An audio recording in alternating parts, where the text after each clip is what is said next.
Welcome to Mixed Media, where we'll talk about all things media.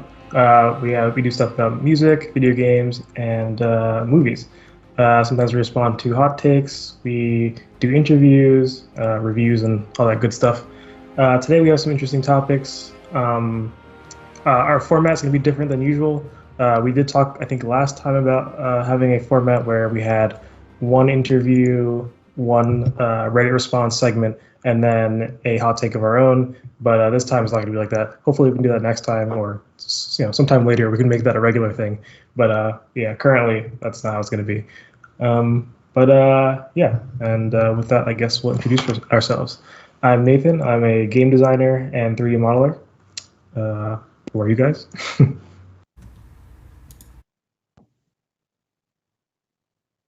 Okay, there I am. I'm Irving. I'm a filmmaker and media entrepreneur. I own a company called Ariella. There's a link to the side of the screen, right side of the screen, where you can find my website.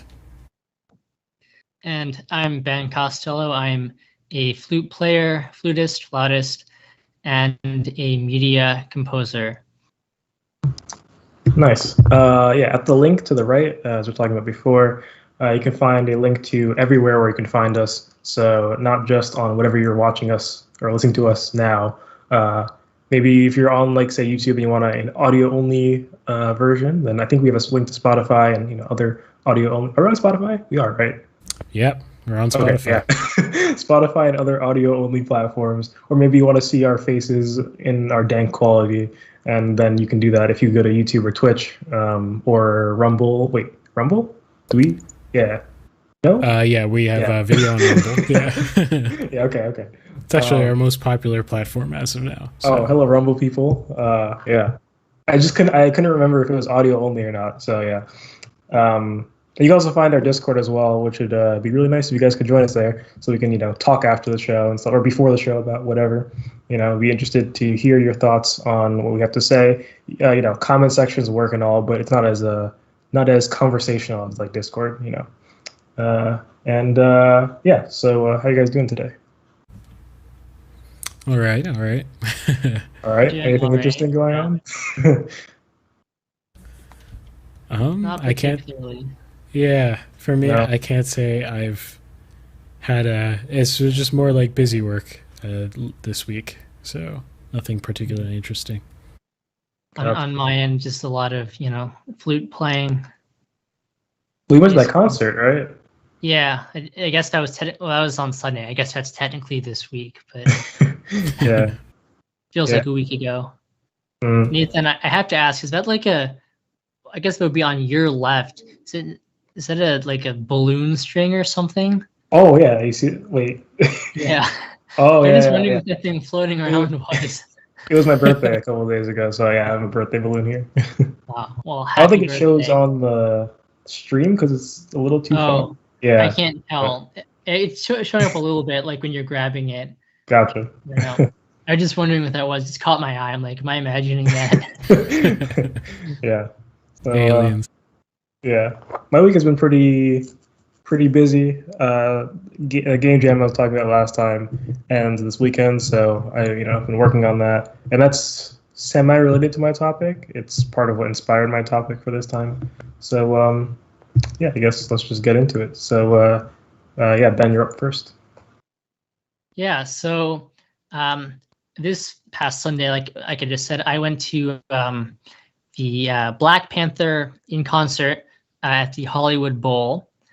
So it ran this past Friday, Saturday, and Sunday. And it's kind of a significant event, although I wasn't at the very first performance. It's the first time that a Marvel film has gotten this live orchestra playing along with the film treatment, which has become pre-pandemic, of course. It been becoming a really big part of the general orchestral concert world. These concerts are getting offered a lot more. They're very popular, and again, pre-pandemic, there's a lot of talk about how one performance of like Harry Potter, covers you get as much revenue from that as you would for 5 concerts Brahms. Wow. Maybe not necessarily 5, but that's sort of the talk that had been going on. But until this past weekend, Marvel had not jumped on that ship. So I got to go see that. It was very, very interesting experience. So yeah, thought I'd talk a little bit about that. For one, it was kind of nice because it's the first live concert I've been at since, I want to say, December 2019.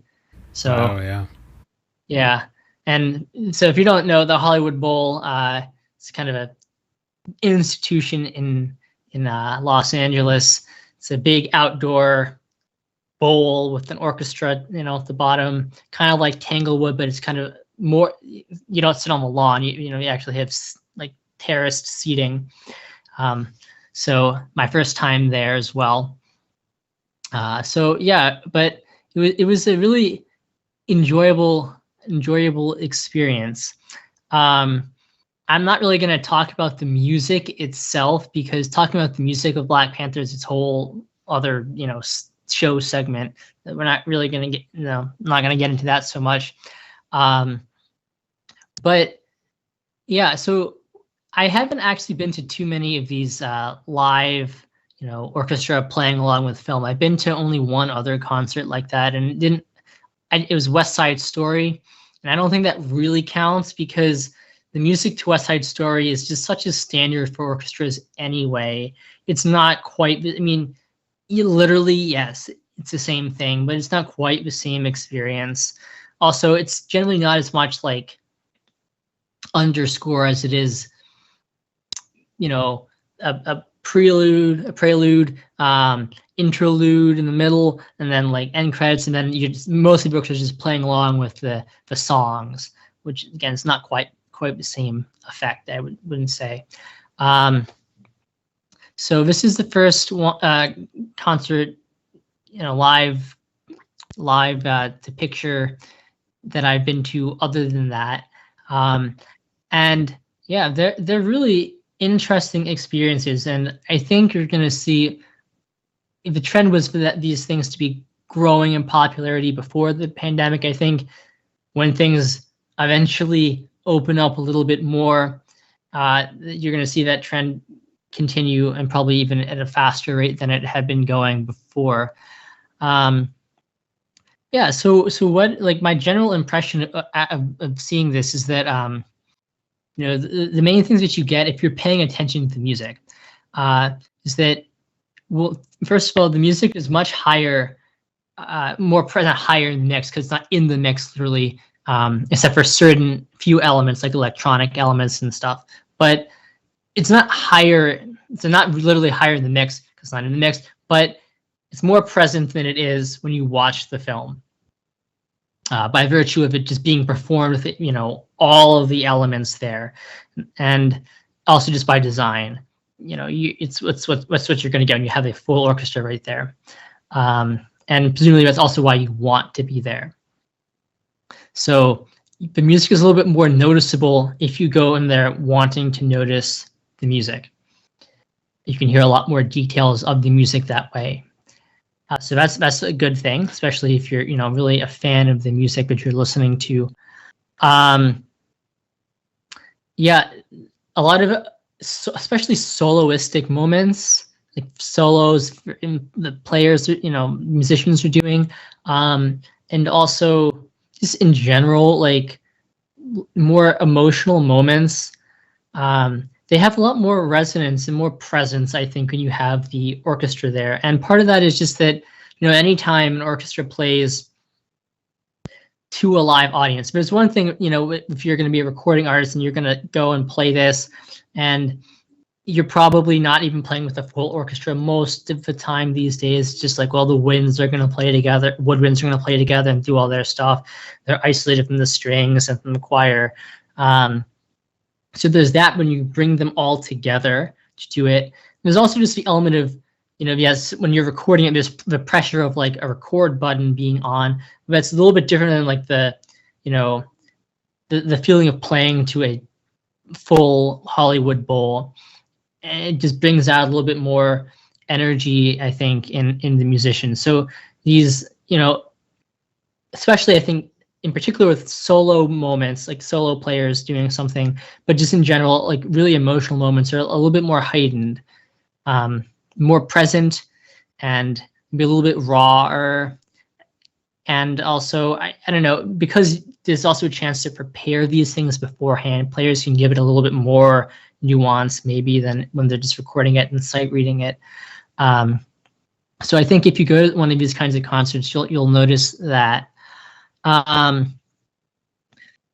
other thing that really struck me is the kind of, and I'll talk a little bit more about this in a second, but the tension between like what the experience is supposed to be. And I think in some ways, the choice of Black Panther as the first Marvel film to get this live in concert production is both good and bad, and it kind of highlights why the choice of the film can be create some of this tension. So I think a lot of people are there because they they like the film, but they also want to be there for the musical aspect of it. Like, all the stuff I was talking about, getting to hear music a little bit more clearly, some of that more emotional resonance to it. But a lot of people, I think, are also there, and I can obviously just listening to people talk around me too, because they like the film Black Panther, which is great. Like, if it's what you want to do, you want to go see a film that you like, and just a bonus if there happens to be a live orchestra performing it, that's great too. But I think that kind of creates a different experience. Like, I heard lots of people who are sitting around me just saying like, oh, I keep forgetting that there's actually an orchestra playing this. I thought I was just watching the movie. I heard that many times while I was there. So that's some of the tension that you get with this. Another factor too is that, and maybe this is more of a thing for something like Black Panther, which is such a kind of important cultural thing, and a more recent cultural thing, and has resonance with what's the actor's name? I think my mind's making the lead actor who just died. Boseman, right? Yeah, Chadwick Boseman. Yeah. So I think that also plays into it. But lots of, maybe you wouldn't give us like if you're, in an indoor setting, but there are just so many people, like certain moments of the film get cheering and clapping. Kind of strange. I also would say that if you don't know the film, this is not a way to like experience the film for the first time, because I to be fair, that's a bracket that I was in because I've never seen the film before. So my mind was actually a little bit paying more attention to the film itself than to the music than I would have liked. So I recommend you know the film first, generally, my recommendation. But yeah, I think part of it just because it's such a like cultural touch, I don't know, it's more cultural resonance than like a lot of other films. Like, I don't think people are going to get up and cheer when they're watching Harry Potter. There are lots of people just getting up and cheering and if you don't know the film itself, it's a little strange. You're like, oh, I didn't know there was some big moment that was, about to come up, some feminist line, but a lot of people want to cheer for or something like that. Like, I didn't know that. So it's a little odd, but anyway, so that's like my general impression of the experience itself. But some more on the tension and the importance of this. So clearly Disney recognizes the importance of what they did by putting this on. I believe, so the performance I went to, the composer, Goranson, got up and talked before the concert. And then Kevin Feige got up and talked. It's kind of cool. I don't think he was at the other two concerts from what I've read. So I got to see Kevin Feige get up. And so Kevin Feige is basically the head of Marvel. Yeah. That's pretty crazy. Yeah. So that Disney recognizes the importance of doing this if they're going to send Kevin Feige away from whatever his regularly scheduled activities are to go to this performance and give a speech hyping everyone up. So yeah, I think that's a good thing. It shows that Disney recognizes that this is a way that if they just keep doing this, I mean, they've done it for Star Wars, because I think that Star Wars, those concerts probably started before Disney acquired Star Wars. And Star Wars is also like a relatively obvious choice for this as well. Like, yeah. The music is like, if you have to pick one, film franchise for its music, you're going to pick Star Wars. right. And John Williams, the name alone is just going to sell tickets. So I don't think that was Disney's decision. Also, they need to do not just the original trilogy, though, but that's a whole nother question. But yeah, I think it's a recognition, though, that on Disney's part, that you sell the Hollywood Bowl 3 nights in a row, and you're going to send Kevin Feige out there to talk about how momentous this moment is, to have a Marvel film being done live with an orchestra. Hopefully that's just a recognition on Disney's part that they just keep doing these. The effort to produce one of these scores is not relatively that much. And by putting these on, you're going to be printing money, essentially. So, I hope that they recognize that. I think that they I think they do, just because they sent Feige out there. So I hope they continue doing that. Maybe that's also a recognition that there are a lot of other things that they can do with film music, like releasing scores. That's just going to be printing money.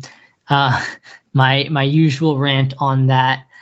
So I don't know. I think it also just highlights the increasing public recognition of film music as an art.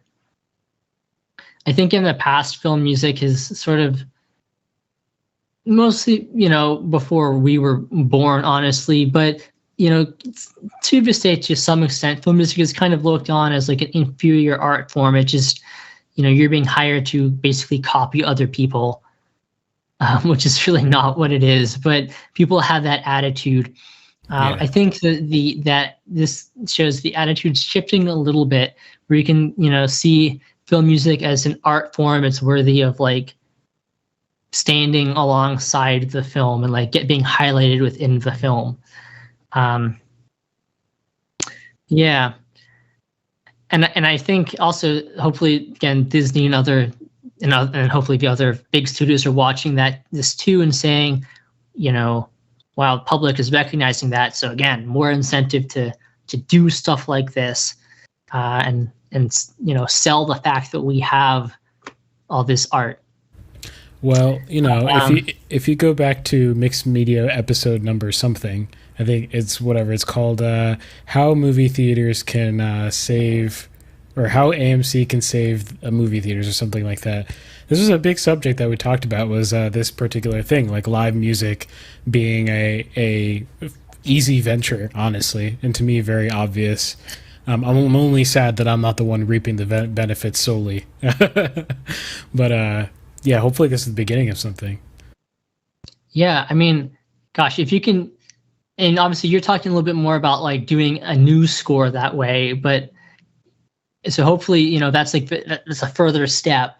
When a score, when a new movie comes out, give it that sort of treatment immediately. Which I think is just an extension of this. So hopefully we'll go there, whether we do or not. I can't read the future. And would probably push the prominence of film composers, even further. In terms of how important they are. Hopefully. Yeah. You also, I feel like the more you do, the more there's an emphasis on orchestral instruments too, because you can do it with things that have a lot of electronic elements. Like this concert had a lot of electronic elements that were just, they kept from the original mix. But you really want to do that with a primarily electronic score? Not really. That's not quite the same thing, right? Mm-hmm. So I still think that there's some tension with these kinds of productions between like why people are there. Again, Black Panther I think was going to draw people in more than probably maybe like Endgame or something like that. Those are probably the two big choices that they had.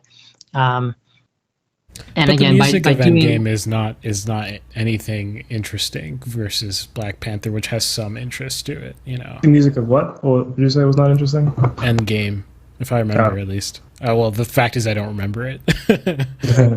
Gotcha. Yeah, no, Black Panther definitely has some memorable stuff in it. Right. A lot of it performed by the original people too. Like he brought some of the original people playing different kinds of drums and stuff from Senegal, where they were recorded for the score. So it was kind of cool seeing them. They all got really big ovations. That's really cool. Yeah, that was very cool.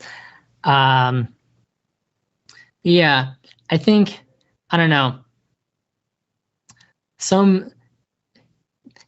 I guess there's the question that like, and again, I think it's heightened by using Black Panther, but I think some people are going to, see the film as this kind of presentation as, highlighting the art of the music in it. And some people are just going to be there because it's a cool way to watch a film. And maybe that's not tension. It's just an interesting kind of phenomenon. And so maybe for, organizers to be aware of. I mean, because honestly, it's such a cool way to watch it, especially a film that that like, I'd rather, go sit outside on a summer night and watch an orchestra play along with a film than go watch the same film in a, lonely theater. It's something I've already seen, like it's a cool way to experience a film, and it's a different way to do it. And again, if you can just extend that to new films too, I think that would be really cool. But definitely, I don't know, it's an interesting, fun way to experience it, especially if you're, I think, a music fan, film music fan. So yeah, definitely really cool experience. I recommend the Hollywood Bowl if you can get there. I haven't decided. They're doing one more concert this weekend of Harry Potter and the whatever the sixth one is, Half-Blooded Prince, which not my favorite music. I don't really care about Harry Potter, but I just might. I'm thinking about it's cheap enough. Hollywood Bowl tickets are not expensive at the like back end of stuff. How much is it, out of curiosity? It's like $28. Oh yeah, Really? That's surprising. That's really. It's a little bit more expensive on Friday and Saturday than Sunday, but I paid $28 for like, it was a seat fairly far back, but it's such a great view that like it didn't matter. I didn't need to pay an extra $50 to sit 20 feet closer. Right. That's pretty reasonable. Yeah. So they also Hollywood Bowl is a great transportation, like $3.50 direct bus to there from like all over the city. So I don't know, if you live in LA, I thought it was a really, really cool thing to do. So I don't know. I haven't decided whether I'm going to try and get a ticket for this Sunday to go see Harry Potter or not, just for the experience again. But yeah, so clearly, again, important from the perspective of Disney, I think, given that Feige was there, recognition that this is something that they need to continue doing it. Yeah.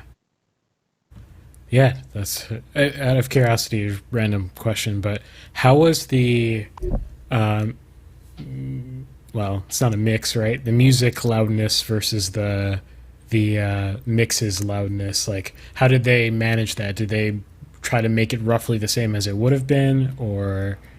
I think it's a little bit louder than it is in the mix, and I think what they end up turning down, probably because I haven't seen the film and it's like regular form. I think what they probably turned down is like non-speech sound a little bit. Interesting. Yeah, I always wondered if people were going to do that, how that would work out. That was my inclination too, is I would let the music be louder than it would be normally. Yeah, it definitely is higher than it would be in any regular mix. It's also nice that they had subtitles to captions, So in case, okay, interesting. I mean, you could hear the speech really clearly anyway, but just in case you couldn't for some reason, it's on the screen. So. Gotcha. Cool. Interesting. Well, is that it for that? Yeah. That's all I have to say about that. Yeah, I hope there's some more stuff like that. I think it's the right direction, and maybe it can save cinema. It's sad that Disney's the first to do it. I wish pretty much any other studio would be the first to do it. But I mean, hopefully that's a signal to other people that they should be looking at more creative ways to show films, not just the same old stuff with the theaters that the theaters don't really innovate on. More experiential, which is where everything is going. Cool. All right. Hot take time? Sure. Mm-hmm. All right, so I'll reintroduce the podcast. So for you guys who are watching, looks like we have maybe 1 or 2 people on the stream. Hello, people. So for you guys watching, what we do is we record our segments live here on the podcast. You get to see our production live, essentially. I go back and edit, or producer wife goes back and edits, depending on the particular episode, the episode down, and it gets shuttled off to your favorite podcasting platforms, whether that's Spotify, Google Podcasts, I don't know, wherever you listen to your podcasts, it's pretty much there. And so what we do is we reintroduce the podcast every time, which sounds a little bit weird because we're live right now, but is not weird because these get separated out into 3 different episodes. Okay, so with that, I'll reintroduce the podcast. So welcome back to Mixed Media Live. If you weren't here for the live stream, last thing that we just heard was Ben describing his experiences watching the Black Panther score live, which sounded pretty freaking awesome. So if you want to hear about how that was, check out the prior episode. Yes. So for now, though, what I'm going to be doing is reacting to hot takes that they picked for me. So Ben gave me 2 different ones, which is kind of a nice out because I hadn't found myself one yet.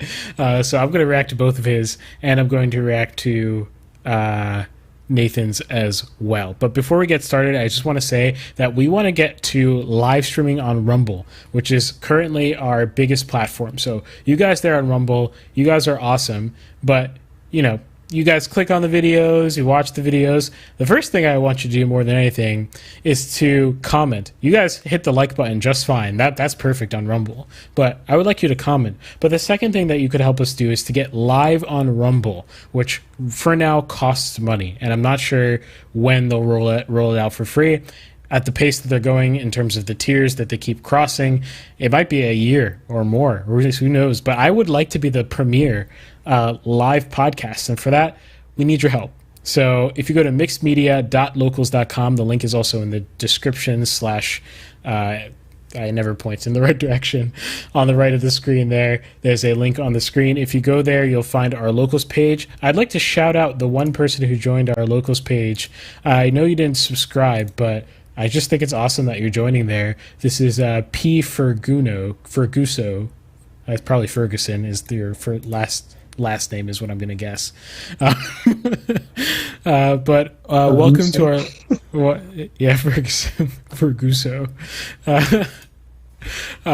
But yeah, welcome to the locals page. I think what I'm going to do, and I think I'm just going to make this a permanent thing. So this is the first. I'm going to update the locals page whenever I get a chance. I've been really busy lately, so it's been hard to manage things in general.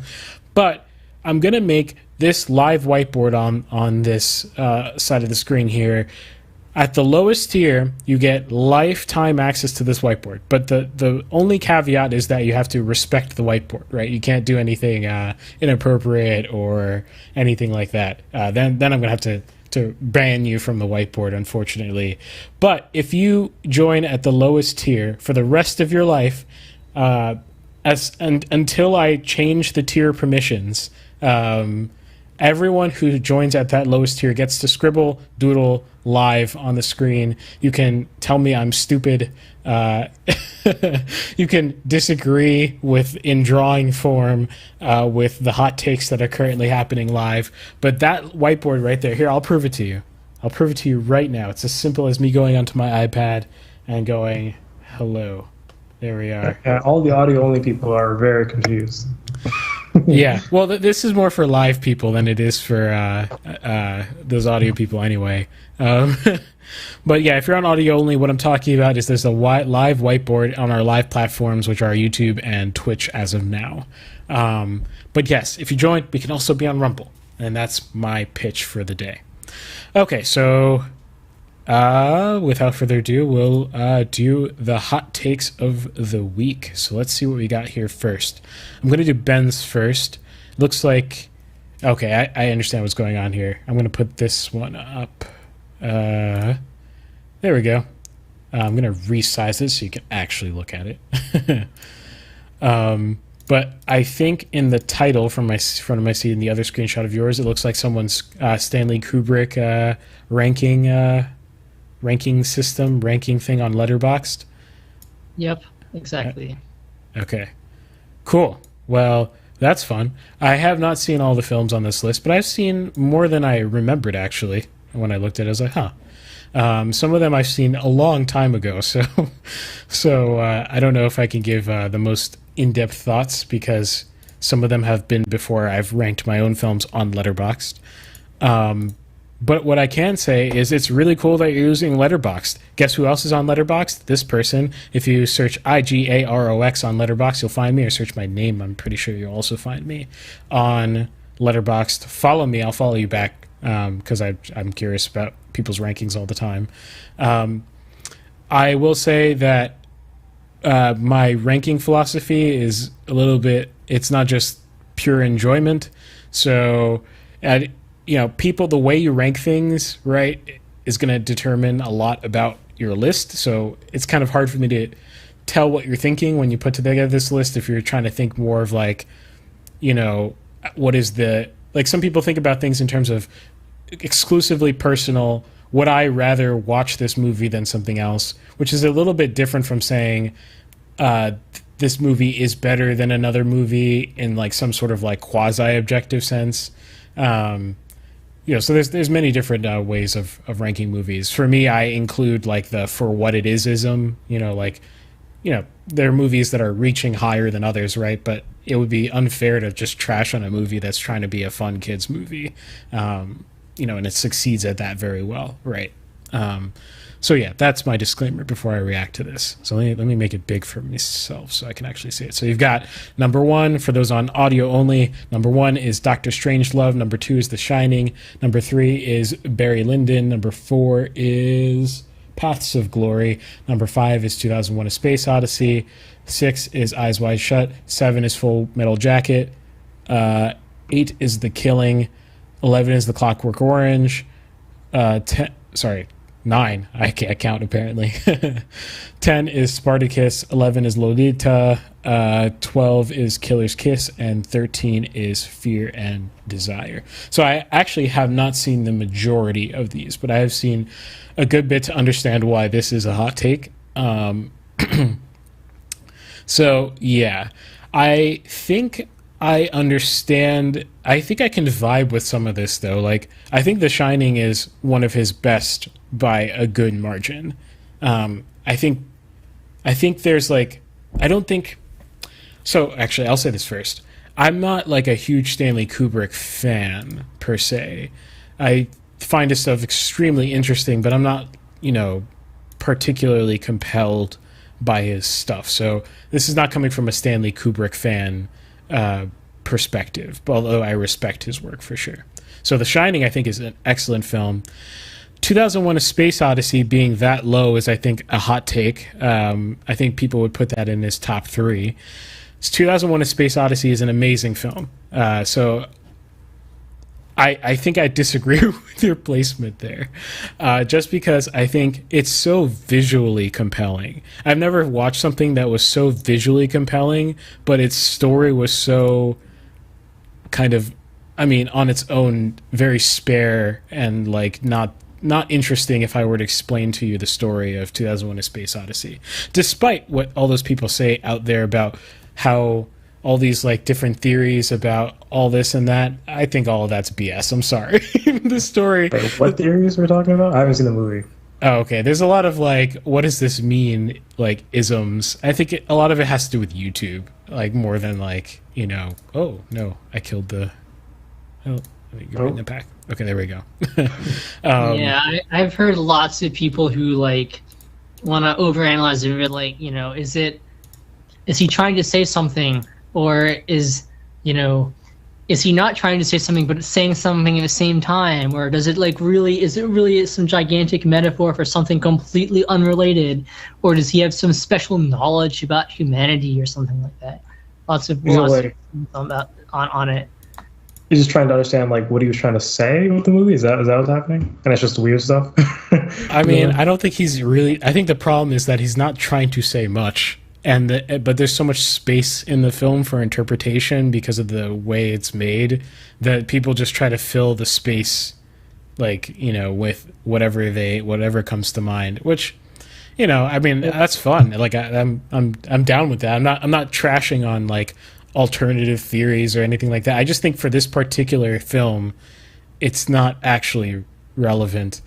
I mean, if you look at his own words about 2001: A Space Odyssey, I mean, he doesn't really ascribe the motives that people. I mean, I can't remember. There is an interview. It's a telephone interview over the radio, and he says something about, I can't remember what it is, but it kind of destroys a lot of what people say about it. I think it's about the ending of 2001: A Space Odyssey, which is trippy, which kind of causes a lot of the theories, but I don't think means as much as people, you know, want to ascribe to it. Or at least, you know, maybe like he wasn't thinking of it on the same level that people are trying to think of it on. Right, exactly. Yeah, it's a lot more practical, funnily enough, in terms of what's happening. I mean, what's happening there is kind of just a procession of the story. Like, it's just is what happens to this character. You know what I mean? Yeah, I know when I watched it the first time, I got to the end, I was like, what on earth am I watching? But it has that effect, but... Yeah, it has a very psychedelic ending. I want to watch, there's a film that's like, what is it? Is it Solaris? Oh man, Ben might know this. Oh yes, Solaris is a great film. I really want to watch it. That's very high on my. One day. Yeah. Yeah, it's. Yeah, go ahead. Yeah, so for anyone who doesn't know, that's basically Tarkovsky's big, important Russian director's his response to 2001: A Space Odyssey. Yes, and bring film responses back. Come on. Like, it's too rare these days. You got to talk to each other through your films, guys. Like, I love that concept. So I have to watch Solaris for that. That's one of the main reasons I want to watch it. And there's also kind of a response in Tree of Life as well, in a way. At the end of Tree of Life, you know, there's a lot of connections with these space films because it's kind of become a tradition amongst directors to make a big gigantic space narrative something or another at some point. You know, you can think of Christopher Nolan with Interstellar, which is also kind of a response. Like, they're all interacting with each other and speaking to each other about, you know, life, which is kind of what these space movies sort of bring out, is what does life mean questions, you know. So there's this big tradition. I will say, if you when you get to watch it, the UC music is very interesting. It's almost no music, and it's like, I think there's only one piece of music in it. It gets reused at certain points in the film. It's very interesting. That is definitely interesting. Yeah. Yeah, I'll now that I've been reminded that I need to watch that, so I might even just buy the Blu-ray right after we get off the stream. So yeah, that I think I disagree with that placement there, because I just think there's some images from that film that are just literally etched into my mind, like literally, like, and there's sometimes the most simple images, but it's like something about the composition and just everything about how it's put together, because that's the most interesting part about this movie to me. And I think that a lot of people have that experience with it. I mean, you'll see homages to this movie everywhere, like literally everywhere, in terms of colors, in terms of composition, in terms of reflections, which is one of the biggest tools used by the cinematographer to compose these really immaculate images. Very, very just deliberate and just almost obsessive, in terms of how these reflections will look, the colors that come off. It's just gorgeously made in terms of visuals. So I think I would put 2001: A Space Odyssey actually ahead of The Shining for me personally, because that visual quality is more interesting. And The Shining is also one of those movies that has a lot of over-analysis, just ridiculous amount of over-analysis about The Shining. I guess Stanley Kubrick overall kind of has this, he says not a lot but with a lot, if that makes sense. Like, he's saying not that much but with a lot of theatricalness, and so I think that brings about a lot of this over-analysis. It's also in A Clockwork Orange, which I have not seen yet, but I know enough about to know that there's probably some over-analysis with that film as well, although there's probably a lot of social commentary in there as well, but how much is the question, right? But this is not a show about Kubrick, so I'll stop talking about that. But yeah, I mean, the rest of it, like, I mean, Full Metal Jacket, I would also put higher, but that's also, I haven't seen any of the movies in between. Doctor Strangelove, I'm not the biggest, I don't necessarily understand the devotion to that film, so I think it's funny enough, but my comedy like tastes are probably too particular for me to enjoy it, is what I presume. Comedy's a thing I need to explore more in general, because I don't know what it is about comedy that trips me up sometimes. But Doctor Strangelove, I respect the film, but I wouldn't put it number one by a long shot. I love the inside jokes though, like the if you know jokes in there about like the atmosphere of the Cold War. I think those are clever. But yeah, I can't really hate on your list because I don't feel strongly about any of these things in general. So I guess that's where I'm at there. So, but thank you for the hot take, and I'll link you to this video afterwards. All right. So let's see. We've got Nathan's, which, Nathan, you want to tell me what this one's about? If I remember. Hold on, let me make it bigger. Okay. Okay. Oh yeah, okay. So the original Reddit post was something about Christopher Nolan making a new movie about an atomic bomb or something like that, and Robert Oppenheimer, I believe.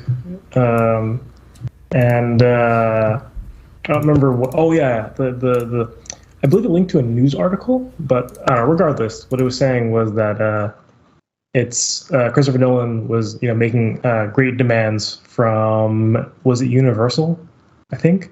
They used to do Warner Bros, right, or something like that.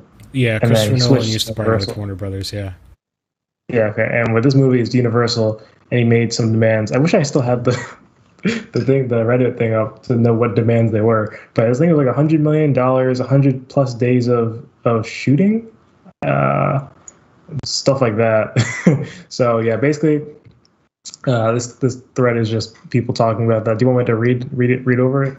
No, here I've been taking a look at it, so I think I get the gist of what's going on here. Mm-hmm.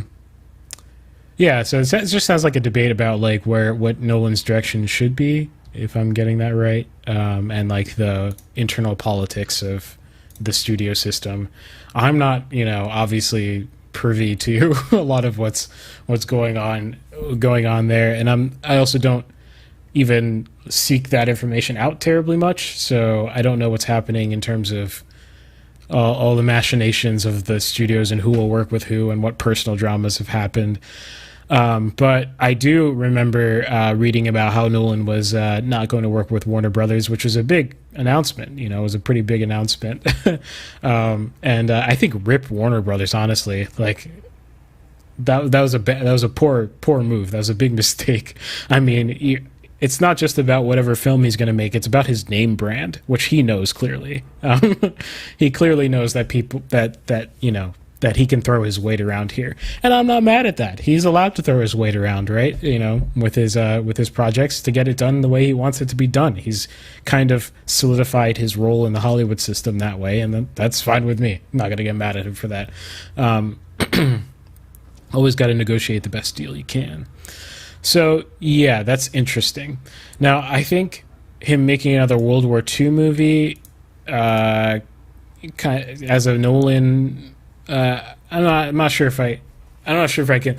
No, I just have a personal connection with Nolan just because that was kind of how I got into film, through his sort of middle of career films, and I don't know.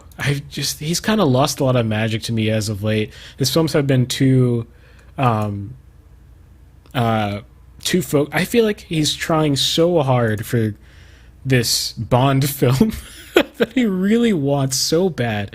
And on top of that, he's messing with ideas that I think are ambitious in a way that I can understand why it would scare studios, because what's the film? His latest film. I don't know why I'm blanking on the name Tenet? of it. Tenet, yeah. With Tenet, you had this quality of they spent a lot of money marketing this film. It did well, relatively speaking, for it being a pandemic film. And they pushed it hard. But, like, did it resonate with audiences? Like, is it at this point, like, damaging Nolan's brand long term? I think he's kind of venturing into that territory where he's trying to be this blockbuster filmmaker. I remember even reading, reading about an interview where he talks about film sound. No, I watched a video about Nolan's sound mixing, because I've noticed this problem as of late as well, where his sound mixing will very, very much so muddy the dialogue, and I could never understand it, because it never seems like a creative choice. It just seems like a choice that was made at the beginning of the film and just carried out throughout, but it didn't accentuate anything. It just muddied my ability to hear the dialogue, which for a Christopher Nolan film, bruh, it's not like you're making mood films. Like, you gotta you gotta give me some dialogue action, because I literally will not understand the film if I can't hear what's happening. So yeah, I can understand people's skittishness about him lately. I do think whoever picks him up will ultimately benefit, at least in the short term. I just hope that with this World War II film, this bomb film, that he doesn't... It sounds more like a historically accurate film as far as I can tell, which means he's restraining himself to reality, which I think is actually a good thing, because I kind of miss his smaller endeavors. His budget is $100 million is pretty large for that kind of movie. I'm not sure if I understand why he needs that much money. If he's going to literally explode some bomb somewhere, would not surprise me. I can just imagine, like, when you first mentioned this, I haven't heard of this film, but I can just imagine that, like, the climax, you're in some, like, gigantic spectacle with the bomb actually going off, and, like, something introspective from probably Oppenheimer's point of view at the same time. And yeah. Here's more light on the agreement. It's $100 million in marketing. Wait, $100 million. Nolan's deal reportedly includes total creative control, around $100 million budget, $100 million in marketing. Yeah, so 20%. Usually marketing is the same amount as your film budget. So usually you double the film's budget to get the marketing number. Yeah. Wow, that's crazy. 20% of first dollar gross. Universal can't release any other movies for 3 weeks before or after his movie. And his movie will play in theaters exclusively for 100 days before it goes to streaming. Okay, so this boy's trying to pull a Disney on everyone. Okay, that's actually insane. Now, that I can understand pissing everyone off. That's a little bit ambitious, don't you think? I mean, $200 million. I mean, Marvel doesn't even. I mean, depending on the film, they don't even get $200 million. So, wait. It doesn't look like Christopher Nolan went to people. People went to him. It says in this article, last week, studio heads, including Universal's Donna Langley, Sony's Tom Rothman, and Paramount's Jim Giannopoulos, made the trek to Christopher Nolan's compound in the Hollywood Hills. What? That's crazy. They went. You would think that if you're asking for money, you would go to them. You know what I'm saying? You would just leave your home and go to wherever. But no, they went to him. Yeah. So Black Panther. So first of all, Black Panther opening made $202 million, which tells you something about the amount of money that Nolan is asking for. Think about Black Panther's opening, right? Doing $202 million. Let's see. So. The budget, though. Sorry. By the way, Apple Studios is also trying to get in on it, but it didn't happen. Huh. Well, Apple has a lot of money to throw around. maybe it's the streaming clause that. Yeah, if you look at that's part of the Reddit thing. If you look down a little more, it says, quote, oh, I can't see that. It says, quote, so he's really negotiating with Sony, who may or may not agree. Oh, wait. I'm reading the wrong part. Oh, he's shooting himself in the foot by excluding Apple, Netflix, and Amazon by design. I don't know what he's talking about because Apple was there. So, I don't know. Maybe it's referring to something that was before. Sorry. This website that I see, it's not quoting the number precisely, but Black Panther, it says cost $200 million, but I have a feeling it might be 100 or something like that, or estimate based off of that. So yeah, he's asking for Marvel money, which is he is Christopher Nolan, but if it's a movie about Oppenheimer, I'm not sure. I just don't understand the connection. Kind of money, Yeah, will it make the Marvel money? Right. Yeah. Sure. Push back if it's odd because, you would think that if he's going for a big play, he would do something that he's known for doing. You know what I'm saying? Which is not making a film about Robert Oppenheimer. You know? Yeah, or do something about Albert Einstein instead. A name people actually recognize. My familiarity with Oppenheimer is mostly that he has the same birthday as me. That's mostly how I know of him. All right, but if you did Albert Einstein, who's also related somehow to the maybe less dramatically important to the atomic bomb, but that's probably going to get more people to know what you're talking about than Oppenheimer. Yeah, no, for sure. Yeah. Yeah, I don't really, I don't fully understand his reasoning here, but whatever it is, probably has some big kabooms somewhere or another, because there's no other way I can think of it costing that much money. The streaming part is probably the part that annoys people the most, and the theater part, that's probably what annoys the industry the most. I am fine with him pushing back on those fronts, because I think there needs to be some pushing there to maintain the sacred space. But bro, come on. You've got to do something more than just trying to bully your way around. You have to actually be participating in the means by which cinema will continue to live. So with the thing I was saying about mixing, right? His reasoning is that he doesn't want to pander to theaters that have poor sound quality. He said well-balanced theaters are going to have you're going to be able to hear the dialogue in theaters that actually care about their audio, and he said he's done pandering to them. Okay, well, there's something called the reality of the situation, right? And the fact that I went to a relatively large AMC theater, and I had problems with hearing the dialogue in all the scenes. I'm sure that you're right, and that's that theater's problem, and every theater's physical construction is going to affect its sound quality and blah blah blah blah blah, right?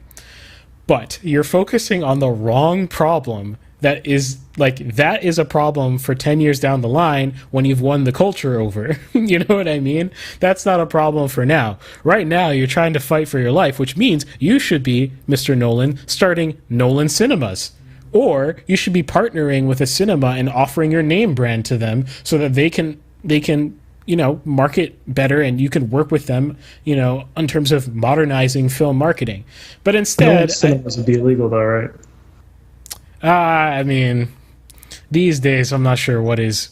I mean, if they're being consistent, it wouldn't be illegal. But I don't know. I don't know anymore these days what producer and production separations there actually are with cinema. I mean, Netflix is allowed to produce and distribute their films at the same time. It's just on a streaming platform instead of a theater. But I don't know. The courts are crazy. Who knows what would happen?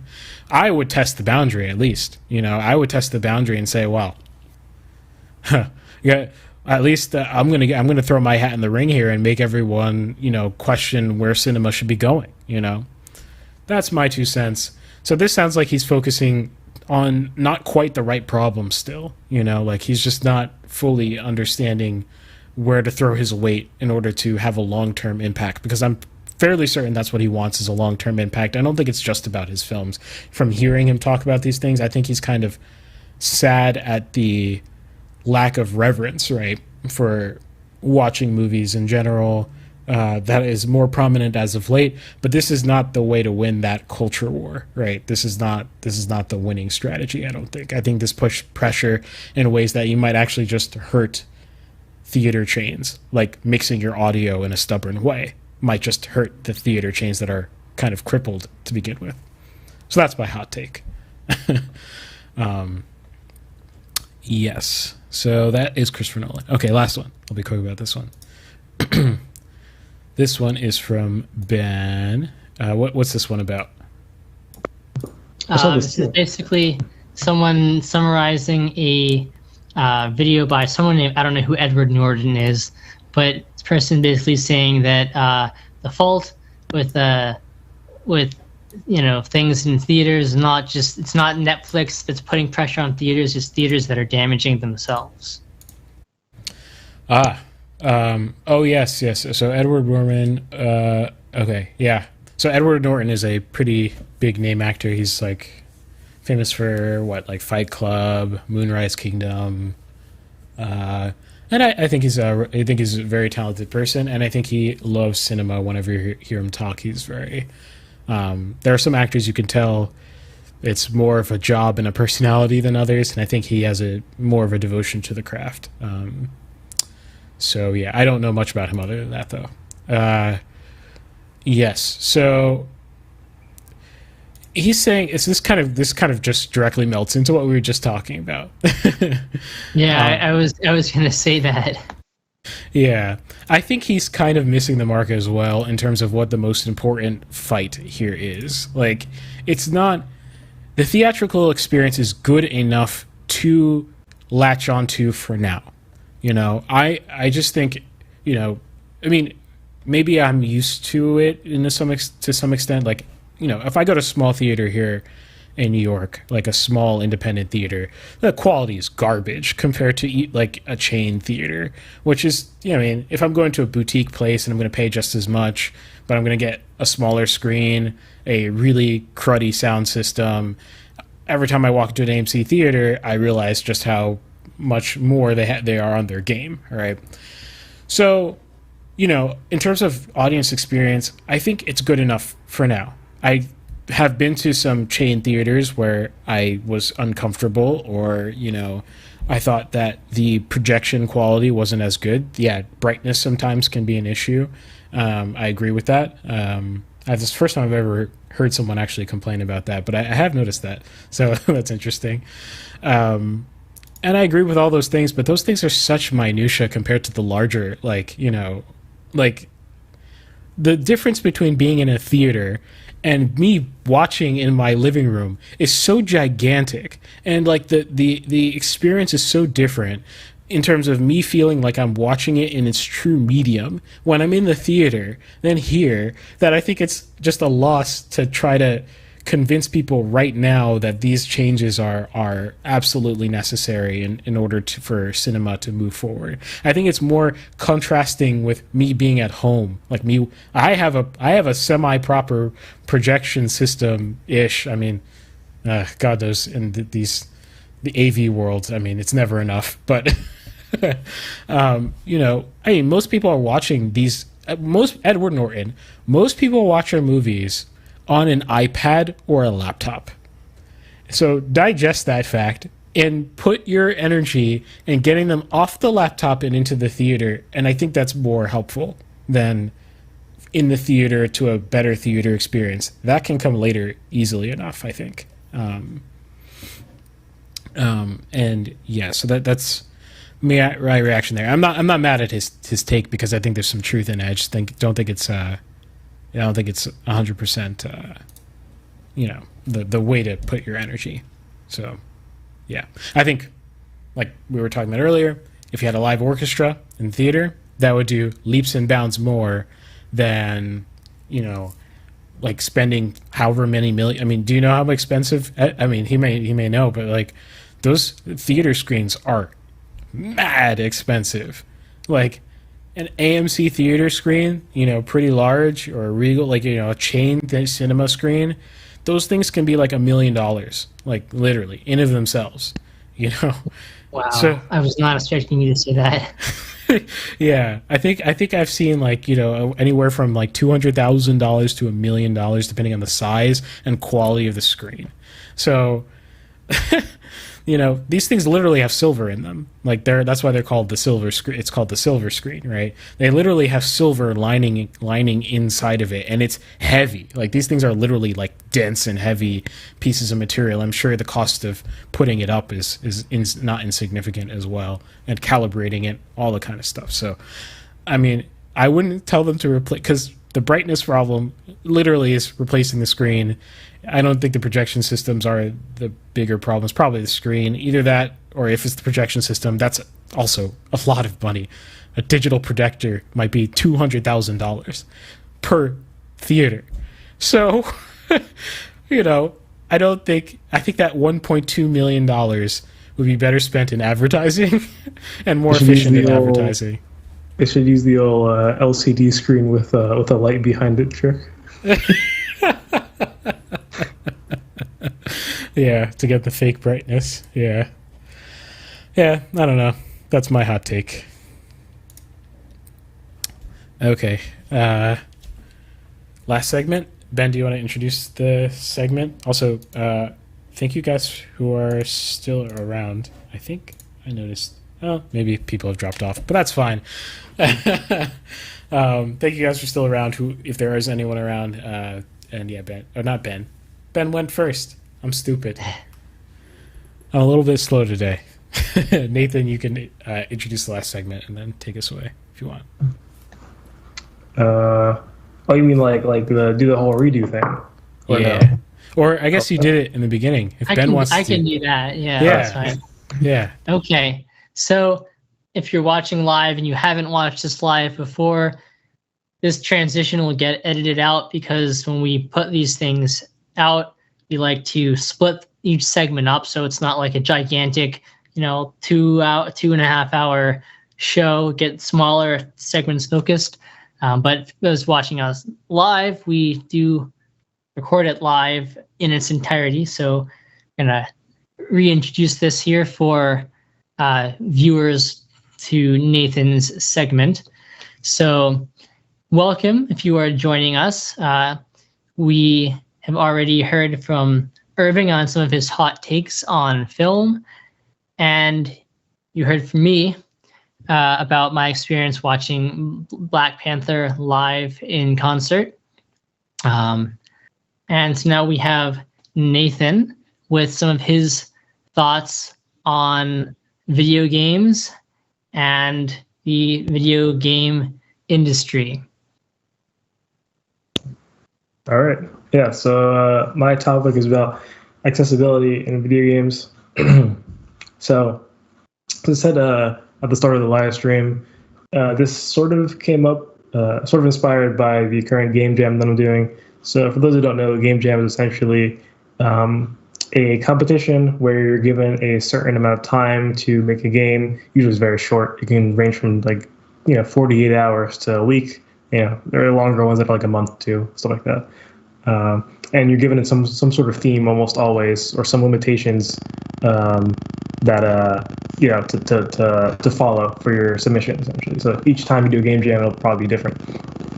And it's a good time. It's a good learning experience.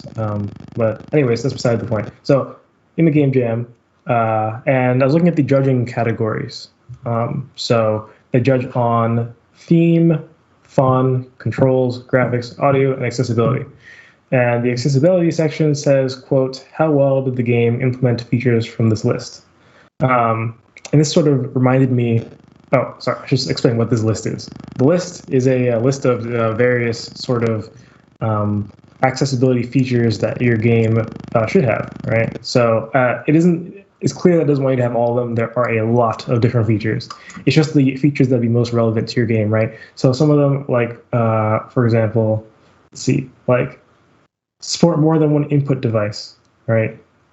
I mean, if your concept only works with the keyboard, then I assume you don't need to support more than one input device. There's a lot of stuff like that. And there's a whole advanced section, which I assume is for you really shouldn't have to do this, but if you're able to finish, in time or whatever, or earlier than the game jam ends, the deadline, then you can go ahead and implement these things. And it reminded me of this GDC podcast I watched about earlier. So GDC, they have their famous GDC talks where someone talks about something interesting. They also have these podcasts where they talk but longer, essentially, and there's multiple people talking to each other about whatever topic. And sometimes the topics, maybe more than one topic per podcast. And they were talking about accessibility, and there was someone on from some, I think, accessibility organization, and it was one of the first times where I disagreed with everything going on in the GDC podcast. Thanks. Pretty much. The whole thing was about accessibility, pretty much. I don't know if I ever finished it, but all I ever got to was stuff about accessibility. So, okay, what does accessibility entail? Having, I think there's sort of two parts to this. First, it's having nothing in the game that prevents someone who's disabled from playing, right? So, an example that's on the Game Jam's page is people who have speech problems, right? So they say you cannot have a game that requires a speech input, right? So you can have it as a feature where that's sort of it adds on to the experience, but it can't be required to play the game, right? The second sort of part I think through it is having games that are able to be enjoyed by a large amount of people, regardless of whether they're disabled. And it has more to do with stuff like the difficulty of the video game, right? So if you have someone who's maybe younger, who hasn't developed their motor skills yet, having things that are incredibly hard to play, you wouldn't give a 5-year-old Dark Souls to play because it would be too hard, right? So essentially, having settings to make the game easier would be part of the accessibility thing. I don't believe that the game jam I'm doing actually has that part as part of the accessibility list, making things, having easiness settings. There are a lot of things, maybe I missed it, but at least on the podcast, they did talk about that. And I pretty much disagreed with what they had to say. So what they said was, you should cater towards, those who would have a hard time playing your game. So, I'm all for having colorblind modes or inclusive color palettes, right? Stuff don't have blues and yellows together, red and greens together, because that's part of the inclusive color palette thing. But obviously, if you're an artist, right, you might want to have blues and yellows together, right? So having some sort of colorblind mode, which is essentially just some sort of filter you apply in post-processing to the entire screen that will shift the colors one way or another, is one way of doing it. Sometimes it won't actually be that sort of thing. They'll just change the colors. So instead of being yellow, it'll be a different color. It won't be a filter. It'll actually just be a different color, right? So yeah, I think that can't really hurt the game. It requires minimal time to implement such a thing, usually, depending on the game. And there's a high population of people who have that disability. So yeah, I think it's worth doing, right? But, then the question becomes, where do you draw the line with what things you include to help those who are disabled, right? So, for example, how are you going to cater towards blind people for video games, right? Okay, you can make an audio-only video game. I've never heard of such a thing, but I'm sure they exist, and I actually thought of a cool concept for one. But what about VR, right? VR is explicitly for people who can see. That's kind of the entire point, right? So you have a headset on that, well, what are you going to do then, right? Is the whole genre of VR, a bad genre because it's not accessible for everyone? What do you do if you need to cater towards a deaf person and a blind person? Well, you really have limited your options for what you can make. Whatever has to be tactile, right?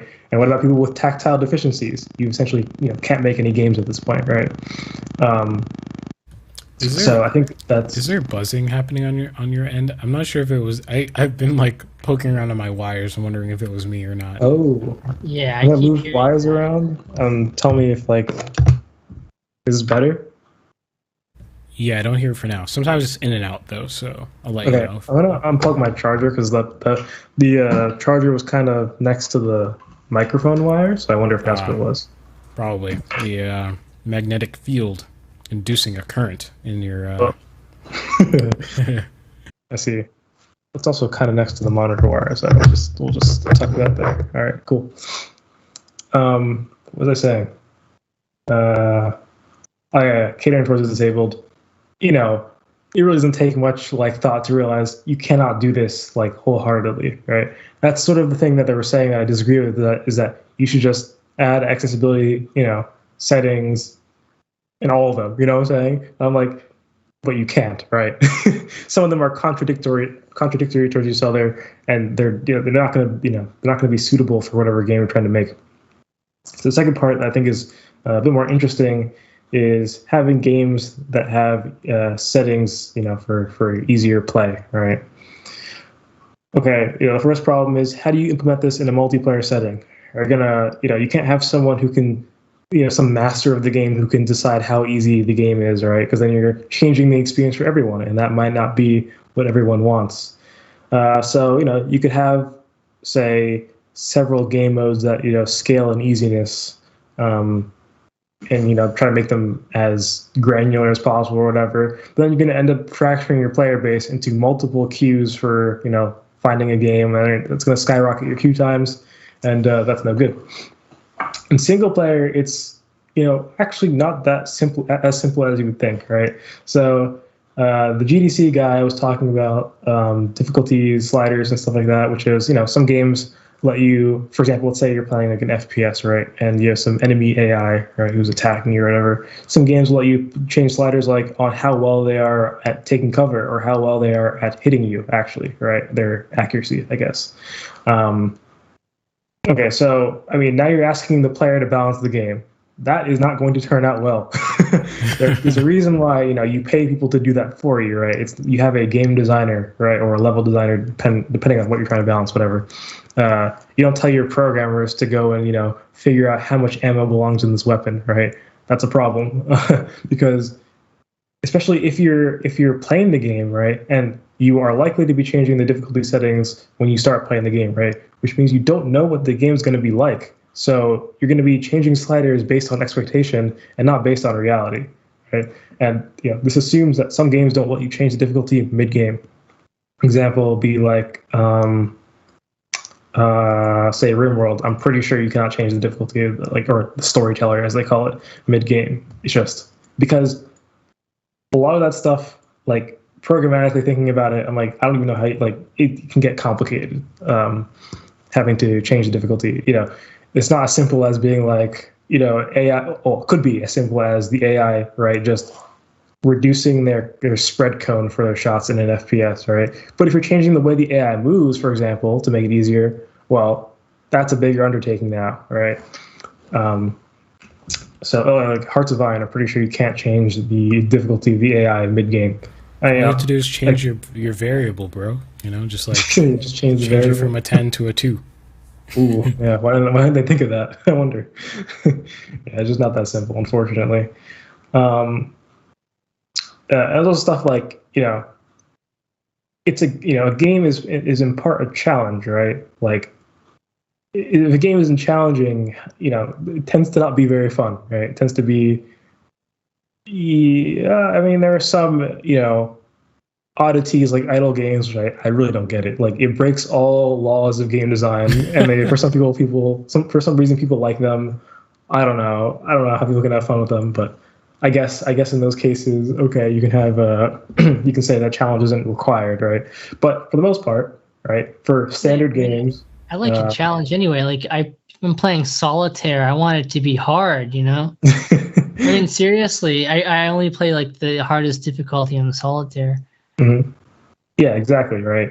Like, there's something like Dark Souls if Dark Souls were easy, Dark Souls would not be nearly as popular a game. The entire thing about it, right, is that it's extremely hard. That's like that's like what it's known for, right? It's a big challenge for people who want to take it, right? And if you can't do that, then that's okay. There are plenty of other games, even when similar to Dark Souls out there for you, right? So if you don't want your players to balance the game for themselves, which is obviously a bad idea in my opinion, then you can have what some games do is have various presets for difficulties. So they may have an easy, normal, and hard mode, or have a hardcore mode, whatever it is, right?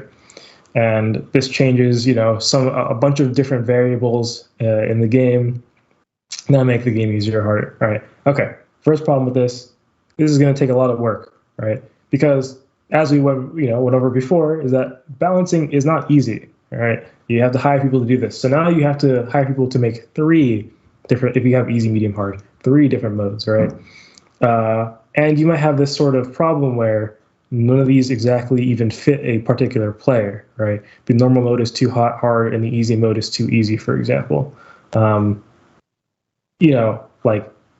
That would still be a problem if you only had one mode, but it's like now you've developed 3 things, and you're not even going to solve the problem for everyone anyways, the problem can get very complicated. So let's take the FPS as an example again, right? Let's say there are, health potions you can take, right? And it restores your health by somewhat. So you decide, okay, how can I make this game easier? Add more health potions scattered around, right? That you pick up and use. Okay, so you add more health potions. Let's say you can store these health potions in your inventory, and you have a certain amount of inventory spaces, say 10 items or something like that, right?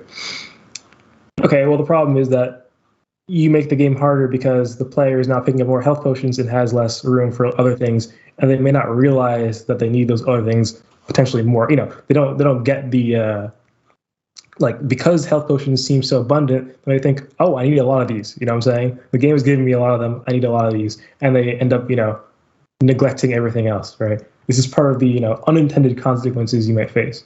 Okay, so you decide I can fix this problem. We add more inventory spaces. If we have more inventory spaces, people will be less likely to just leave things behind. They'll grab them because they have more space. All right.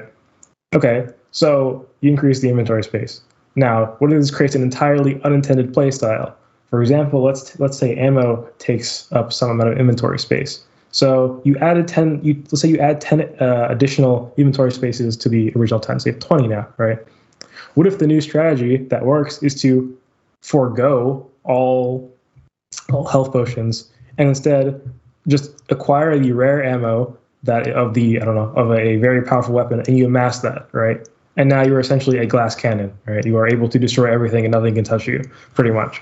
You didn't intend to create that play style, but you did by simply adding health potions and increasing the inventory space. And this is going to go on in a huge cycle of just, okay, how do I fix this problem? Oh, I do this thing, which creates another problem. So I do this thing. It's going to keep going over and over and over again, which is, once again, why you pay someone to balance your games. Okay, and aside from balancing problems, it can be a programmatical nightmare too. So, for example, imagine having different presets for difficulties for a racing game. Racing AI is, not simple at all. It's kind of hard to explain why it'd be hard without getting technical. But I guess a very high-level way of explaining is just that the AI doesn't have much hard data to work with, I guess. And there's a lot of things happening very fast and stuff like that. But so, having to edit AI that may already be fickle to deal with is not going to be a simple task necessarily programmatically, depending on the game. And I'm sure that doesn't just be that's not just in racing games, right? How do you make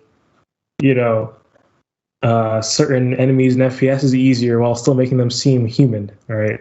Like, there's a point at which the AI just looks dumb and doesn't look human, right? Kind of the point of having artificial intelligence in some cases is to make it seem like you're actually, dealing with a real human as best as you can. Aside from it taking more work to implement multiple presets, you're also trusting the player to give themselves the appropriate difficulty, which I kind of talked about before in that, you're asking the players to balance your game, but this is different with the presets. It's like, okay, let's say I can handle, maybe for me, the normal game mode is what would be most fun for me. But going into it, I start playing a little bit. Let's say this is one of the games where you can change your difficulty setting. Start playing it, I'm kind of losing a little bit. I'm like, all right, let's set this to easy, right? Well, I'm kind of shooting myself in the foot here, right? Like, I might think that I want that the easy game mode would be more fun for me, but maybe that actually ends up being more boring. But I don't realize it because in my brain I'm thinking easier must be better, right? Like, if I don't have these problems or whatever, right? Like, don't trust the player, right? There are a lot of things that games just prevent you from doing just to save yourself, essentially, right? Because if you're left to your own devices without certain rules, you'd end up destroying the game for yourself.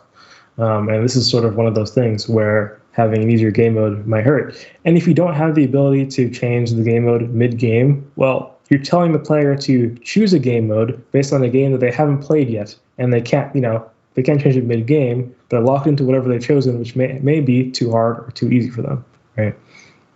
I think there's also the other solution aside from presets and having the variable sliders of having some sort of the game sort of learning how well you're doing at the game, right? So maybe it's a game where you have a match and each match has a certain amount of points you have a certain amount of points you acquire by the end of the game. So if the game sees you're not really making that many points by the end of the game, it'll start making it easier for you, gradually behind the scenes without necessarily even telling you, or the other way around. Forza sort of does this in a way, except it tells you. It says, like, if you lose a certain amount of matches in a row, it just says, like, yo, we can make the game easier for you if you want, and you can just say yes or no, right? I think if you start winning, it'll tell you we can make the game harder for you, yes or no, and then you can choose to do so. But what was the point I was making with this? Oh, yeah. That can be very costly to, time-consuming to do, to make something that, because if it's just something simple as winning or losing a race, it's very simple to program, right? Did you get first place or not? All right. And if you didn't get first place or you did get first place this many times in a row, then we prompt you, right? It can be more complicated. And go back to the FPS example, right? Well, let's say it's an objective-based FPS, right? There are many things that can factor into score, right? Let's say you're doing the objective, right? But you're still losing for some reason, right?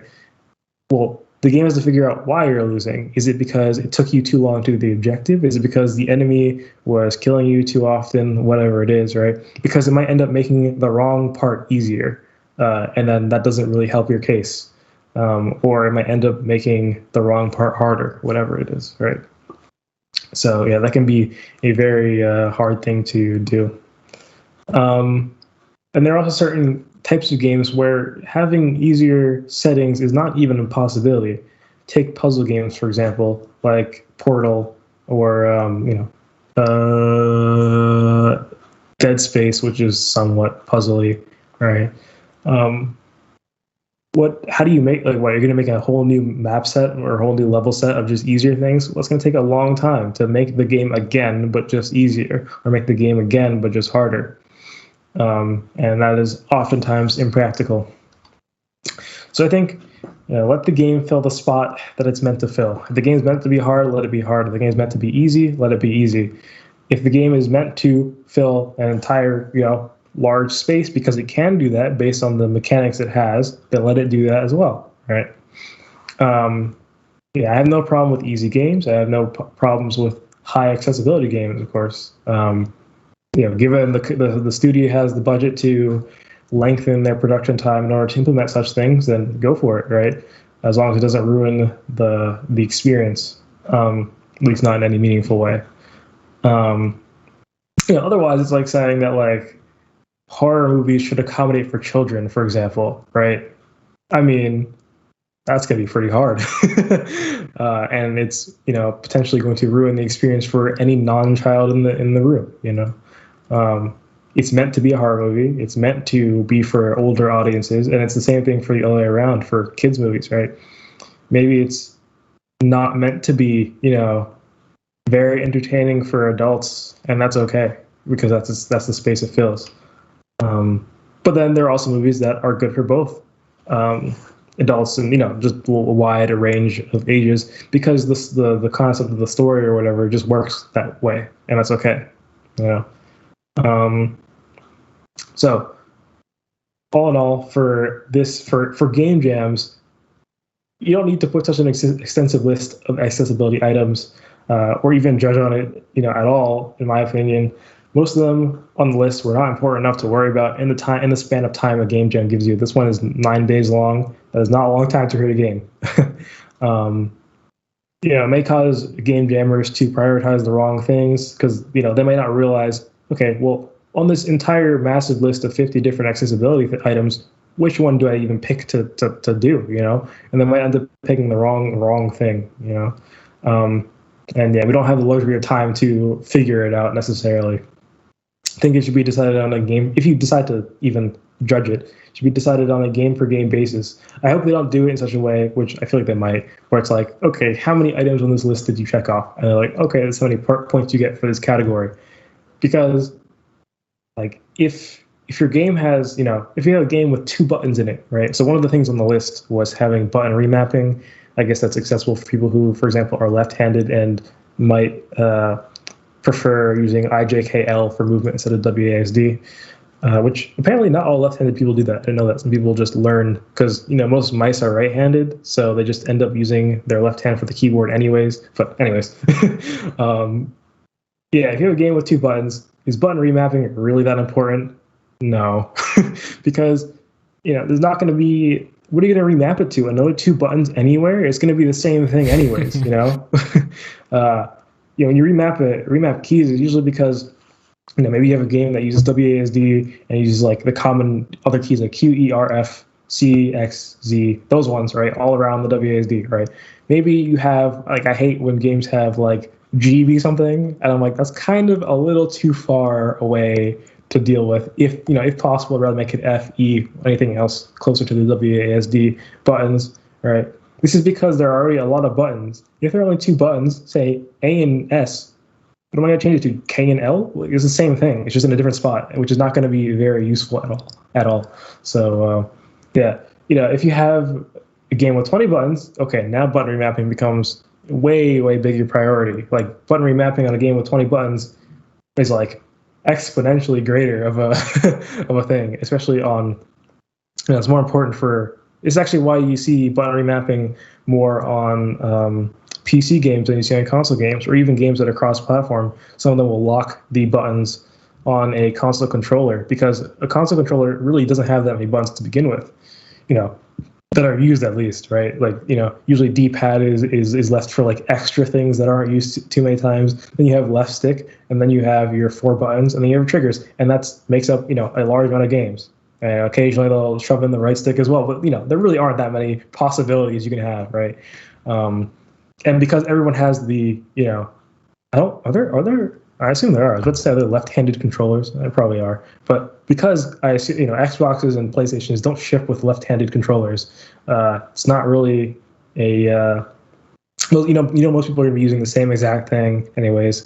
So you don't have to worry about key binding and stuff like that. I think it's a bad message to give that accessibility stuff like this are required.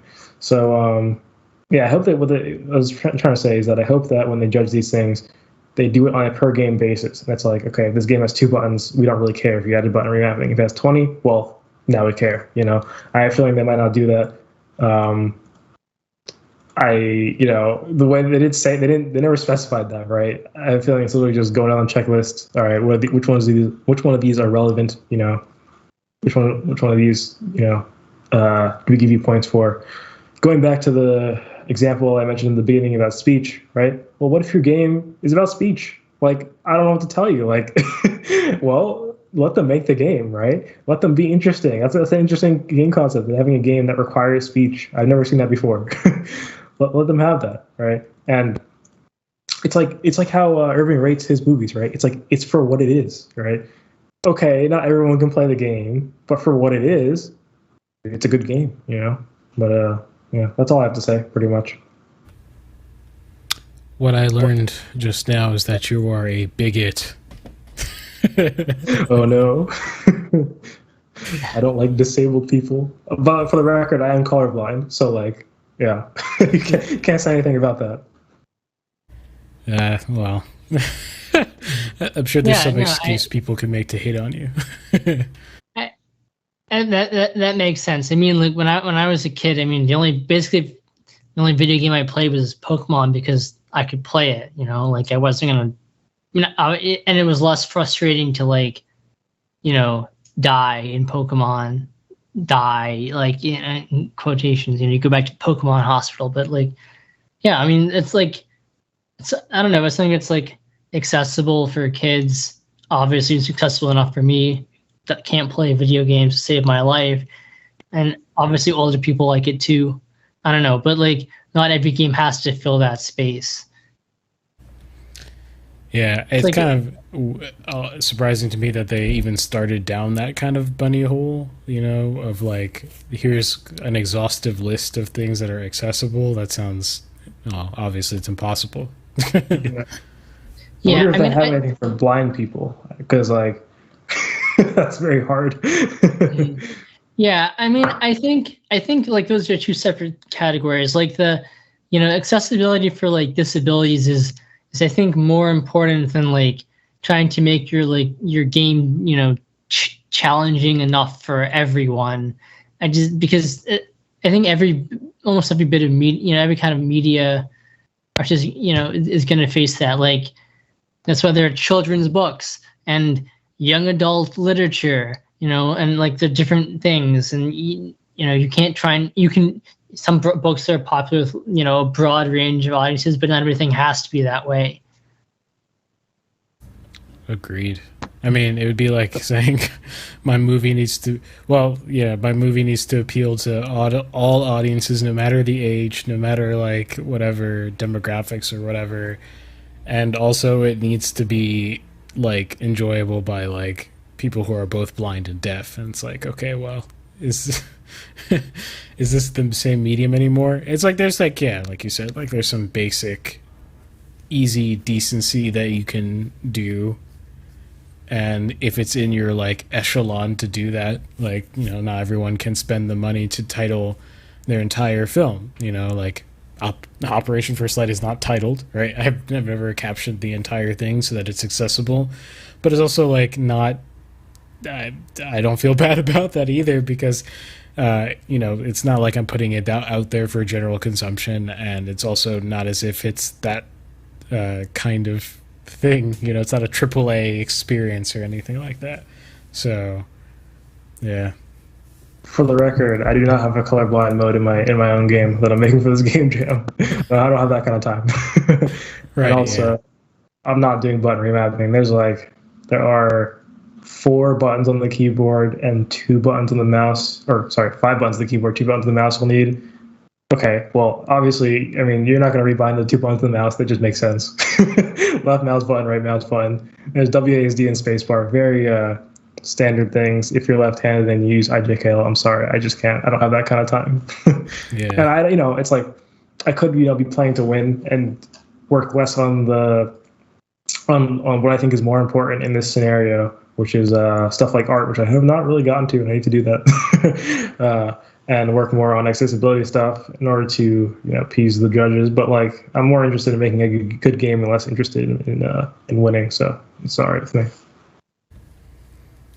Yeah, makes sense. All right, news. Oh, I always forget we have a news segment. I just never like. Yeah, I mean, Uh, it's a I have that like. news I sent in. Huh? Okay, no good. I have that news I sent in Discord. I guess, which I don't know if it's so new anymore, but about GTA is on the PlayStation YouTube channel. Was posted a video of GTA, and it has like, what was it, 17% likes or something like that. And I got like mass dislikes. The reason being is that it's for GTA 5, like remastered for next gen consoles, right? And people are just like, just make GTA 6, bro. it's been it's been extremely long, and it's just funny seeing people in the comments being like, I started playing this when this game came out. I was in high school. Now I graduated college, or something like that. Or like, when when this game came out, like I think someone was like, my girlfriend's sister wasn't even born yet, and now I can have conversations with her. I was like, it's kind of funny, but yeah, it's been some time, and people just keep saying, stop milking this thing is like, I don't know, it's old. Stop milking it. Make a new game. But the funny part is like, is there an incentive to make a new game if people are just buying it anyways? Because in theory, people are still buying it, right? I think GTA 5 is still one of the most played games on Steam. Might be top 10. I can check that. But yeah, I guess there's not really any monetary incentive for them to make a new one if people are. Oh, it's number 10 exactly, actually. And it's crazy. It gains and loses players every month. Like, I don't know, dude. Last month, it lost on average 27,000 players. 2 months before that, it gained 24,000. A couple months before that, it gained 30,000. A couple months before that, it lost 20,000. That's insane.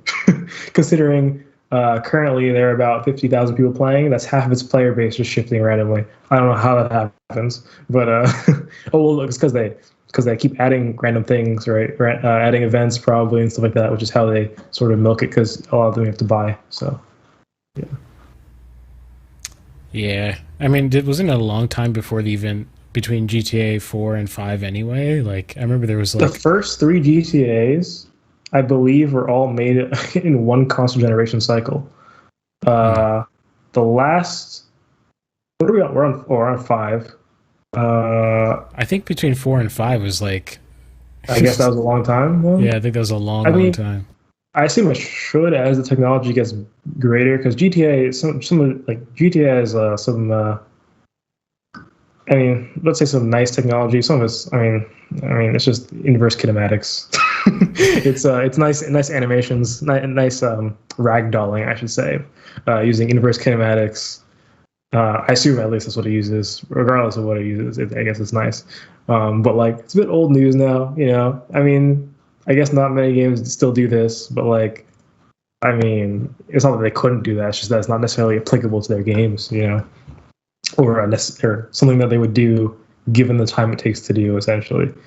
Maybe, make a new game with like improved, like, even greater technologies, so that, because I feel like GTA, when it came out, was probably fairly impressive and stuff like that. But now, they're just saying in this remastered version has better graphics, whatever. And, note that like this version has probably been accessible on PC for a very long time because, console standards, but Yeah. I don't know if I have. Also, sorry, real quick. They also just released Red Dead Redemption 2 not that long ago, so you can't really blame them for not releasing GTA. Like, they just finished the game, bro. I don't know. I mean, you guess you could say like even before they released RDR2, they should have released GTA 6. Okay, maybe, but like, given that they just released Red Dead Redemption 2. I guess they weren't working on GTA 6, or at least it was a background task or something like that. So I kind of get why they wouldn't release it immediately afterwards. Yeah.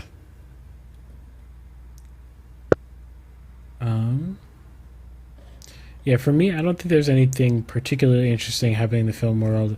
I'm seeing this interesting thing. I don't know, have you seen the movie Drive, Ben? Oh. That's a hot take I have in and of itself. That movie's terrible. But, apparently is the music noteworthy? apparently musicians are recalling its innovative soundtrack, but it was, for me, very boring retro wave kind of stuff. So I don't really even think it was that interesting. Very boring movie and overall, in my opinion. Pretty pictures sometimes, though. So I guess there's that. Anything in the music world? I feel like there's something that I'm not thinking of at the moment. I have heard a lot, like going back into video games. I think I mentioned this in Discord too. I've been hearing a lot about the maybe just because I'm such a Star Wars fan, but remaking Knights of the Old Republic, which I know it's been discussed for a while. I think it's official now that they're doing it, and they're going to like update it for a modern audience, which I think some people are upset about. Scary phrases these days. I'm pretty sure it won't be EA who's doing this one. Any EA studio. Interesting. Yeah, I don't know anything about those games, so. Yeah, I believe BioWare made the last one, or I guess the one, which I think is owned by EA. I could be wrong. All I know about it is that for Star Wars fans who like video games, which is not me, but that it has a reputation of being like by far the greatest Star Wars game ever, and a lot of people that put it up pretty high on their list of favorite games. So yeah, it's one of the highest reviewed games of all time. I don't really know anything about it myself, but 94 on Metacritic, that's not something that happens normally. Yeah, there are a lot of people I've encountered who are fanatically devoted to it, and still playing it. Even 18? I think it came in 2003, maybe 18 years later. Dang. That's pretty insane. That's pretty impressive. I mean, I'm sure they're about to trash it though, because not even just because of what you said just before, but because like the expectations are probably like ridiculously high, and there's probably no way they can meet them. I'm sure, especially if they don't drag some people on who are part of the original team to try to capture some of what was good about it before. Oh wait, there was okay. How many Knights of the Old Republics are there? Do you know? There are a couple of sequels to it, but we're talking about like the original one. Yeah, it's called Knights of the Old Republic. Yeah, because the second one wasn't made. The first one was made by BioWare. The second one doesn't seem to have been. Also, interesting that as a publisher on Steam, LucasArts has changed their name to LucasArts, Disney, Lucasfilm. What? Okay. That's funny. Yeah, and clicking on the link brings you to some thing called Obsidian Entertainment. What is that? What? Increased bureaucracy. Wait, that's the studio, not the. So the developer. Okay, so on the Steam page for Knights of the Old Republic 2, developer is Obsidian Entertainment. Publisher is LucasArts, Disney, Lucasfilm. I just want to see what they make, what like other things they published out of curiosity, right? But it brings you to the developer thing instead. So I don't really know what's up with that. Also, they made some. These developers have had some large releases. Interesting. I'm not really responsible for any of these things. Yeah. All right. Is that it for news? Pretty much. I guess so. All right. Well, thank you for joining us again for this week on Mixed Media. I will say that I will make a last pitch for mixedmedia.locals.com. That's mixed media, our name, .locals. That's LOCALS.com. It's basically like Patreon. I'm going to this week, hopefully. I think I have a window of free space to work on the podcast stuff this week. We'll see. We'll see. No promises. But if I get a chance, I will update the tiers on locals so that it's clear what you get in each tier. In the lowest tier right now, which is definitely not going to be the case forever, that light board is going to be accessible to you if you join at the lowest tier, and all that money will go into funding our debut on Rumble live, hopefully before anyone else can get on the scene. We just want one backer so that we have someone on our side, on our back, co-signing the endeavor, and from there we can grow and expand. I think it will be a good idea. Besides that, we have a Discord link in the description, a whole bunch of links in the description. Just check it out there if you're curious if we have something. Likely we do. Just check it out in the description. I think that's pretty much it. We're here every Friday at 7 p.m. Anything else? And 4 p.m. Pacific time. Right, yeah. Right, exactly. Yeah, so shout out to all of you out there who are watching on different platforms. Shout out to people on our podcasting platforms. We'll catch you later. Yeah, thanks for listening. Thanks. Bye.